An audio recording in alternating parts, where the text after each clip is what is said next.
All right, class.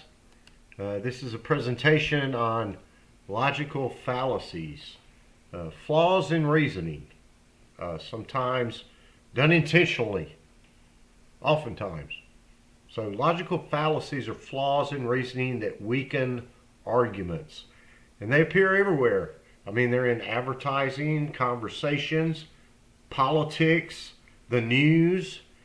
So understanding these fallacies helps us create stronger arguments and identifying weaknesses in others' reasoning. So you want to be looking for these fallacies within the political discourse that we're reading, but also the opposing viewpoint center. When you do your assignment this week, watch for these logical fallacies. So first of all, we'll talk about hasty generalization. It's drawing broad conclusions from insufficient evidence. So, for example, in the media, they might say, one study shows this medicine works, so it must be effective for everyone. Just because the study says it worked on 100 people doesn't mean it will work on 1,000,000. It's just hasty generalization. It's putting a large group into a small pocket. Cherry picking, selecting one favorable piece of evidence while ignoring the contradictory data. There's a lot of data that says this is not true, but we're going to ignore that. So we're going to roll with this data and, examples, politics, citing only economic statistics that support your position while ignoring the others. Now we'll talk about the straw man and the red herring. So the straw man is oversimplifying the opponent's argument in order to make it easier to attack. In debates, you see this all the time, especially in politics. This appears when someone misrepresents their opponent's position. The red herring is when you change topics to avoid the topic being addressed, right? You just literally, if we're talking about global warming and you shift to immigration, then you've totally changed the topic to avoid talking about global warming. So politicians often use this to dodge the difficult questions during the interviews. Watch the interviews. You'll see it. The impact of this is that both fallacies derail productive discussion, and it prevents us from addressing the main concern that we're discussing in an argument, in a discussion, in an essay, in a journal article. It prevents us from looking for the truth. Ad hominem and ad populum. So ad hominem is attacking the person instead of their ideas. The example, she's too young to have valid opinions on economics. You know, when I grew up, we didn't have air. We were happy. We ate dirt. That. Ad populum, appealing to popular beliefs rather than evidence. You know, everybody believes this, so it must be true. Everyone knows this is the best approach. The media impact of this, literally, is these fallacies frequently appear in political campaigns and social media debates. Social media is just rampant with both of these, ad hominem and ad populum. Pay attention when you go on Facebook or Twitter next time. False dilemma and the slippery slope. So false dilemma is presenting only two options. One, left, right. Well, there are more options that exist. What about the middle? What about seeing things in a rational way? Thinking about it. Slippery slope is claiming one action will lead to a chain of negative consequences. If you don't do what we say, we will go bankrupt. If you don't do what we say, we won't have enough food to eat. If you don't do what we say, we won't have jobs. Media examples. Vote for us or face disaster. And there you go. That's the false dilemma and the slippery slope. This is a good one. The bandwagon. And false authority. Bandwagon fallacy. assuming something is correct because many people believe it. Must be true.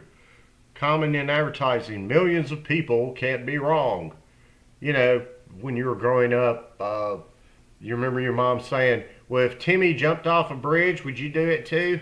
That's the bandwagon fallacy. A lot of people do jump off the bridge after Timmy. False authority, using credentials in one field to support claims in another. Example, celebrities endorsing medical products. As I said in my previous video, when I used Jennifer Aniston in Aveeno, who knows if she even uses Aveeno? She might have a private doctor with their own ointment that she uses, but she's selling Aveeno. Medical products is a whole nother level. That's, I don't know. Critical thinking concerning these is that both fallacies discourage independent evaluation and evidence. Dogmatism and stacking the deck.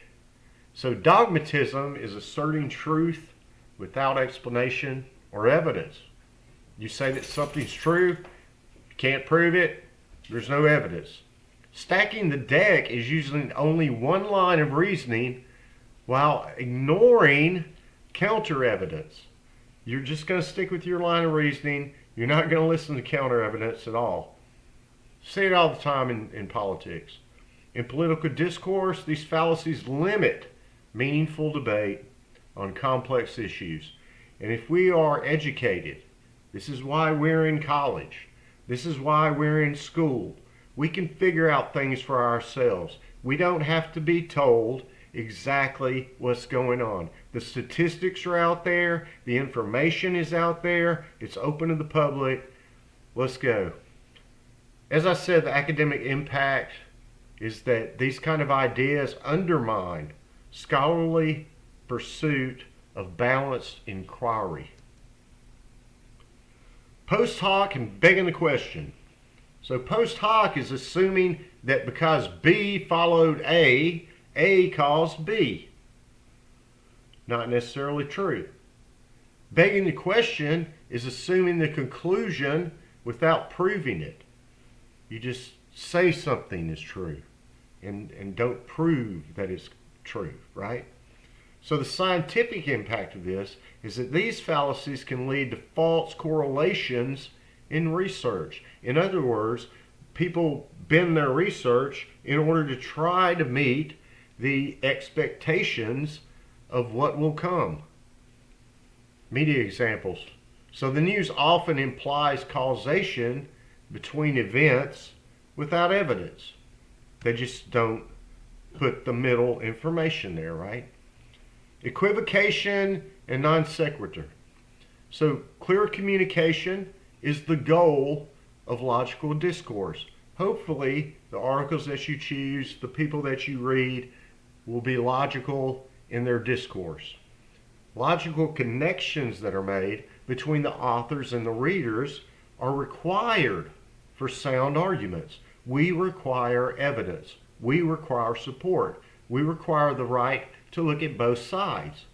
Equivocation, non sequitur fallacies break those principles. They don't provide logical discourse, and they don't provide required sound arguments.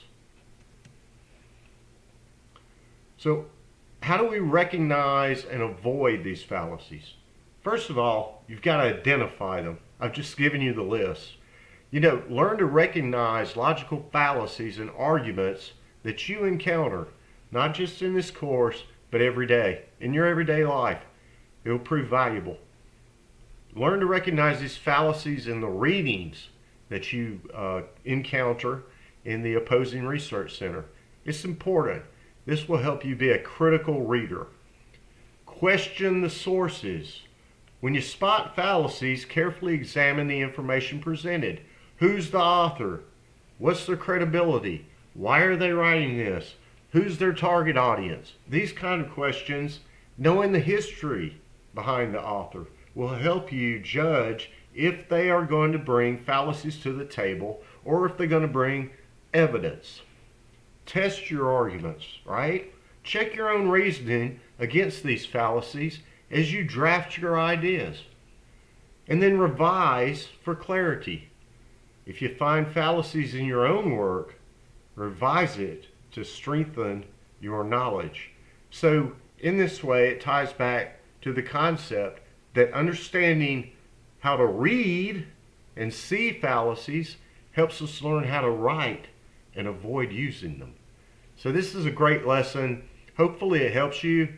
Keep these in mind when you're reading and when you're writing. Have a great day.